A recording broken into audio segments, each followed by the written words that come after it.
Hey everybody, Nick Huizinga with Off the Grid News. It's nearing the end of May and we're really scrambling to get this garden together out here because we've had a record cold winter and of course then the spring decided it didn't want to warm up either.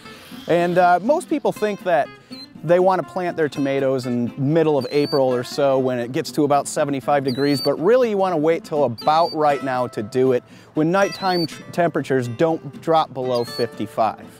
Now with these cool season crops like this lettuce, kale, and chives, it's not really an issue when you plant it, and a lot of these herbs don't really mind even a light frost. But when you're talking about the heat-loving plants like beans and tomatoes and peppers, you really want to watch what your temperatures are. And if there's any question in your mind, check with your local university extension or get yourself a ground thermometer. Now we're going to check out how exactly we transplant tomatoes and peppers in just a second. So you can see here I have a full-size shovel because I don't like those little garden trowels for planting tomatoes especially. You might be able to get away with it with peppers, but for tomatoes, I like my hole nice and deep, about half the length of the plant and about 10 to 12 inches around. So we're just going to get into this soil. This is a raised bed, so the soil breaks up pretty nicely here. I'm just going to get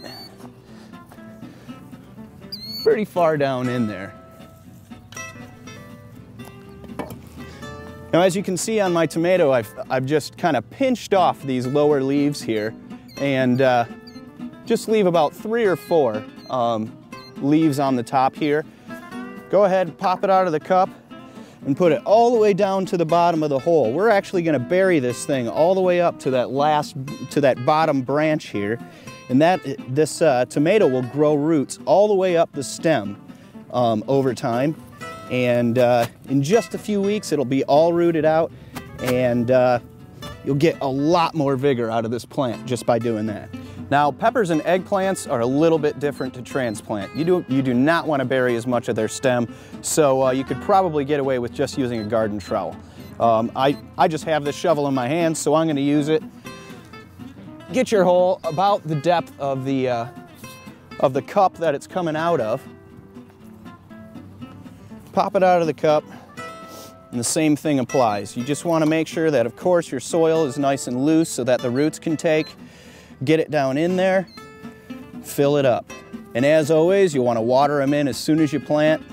It'll help resist transplant shock and get your plant off to a good start.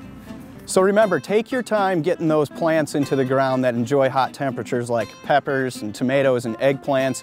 And of course, plant your tomatoes about halfway up the stem. That'll give you a much more vigorous plant and a whole lot more produce. For Off the Grid News, everybody, I'm Nick Huizinga. We'll see you next time.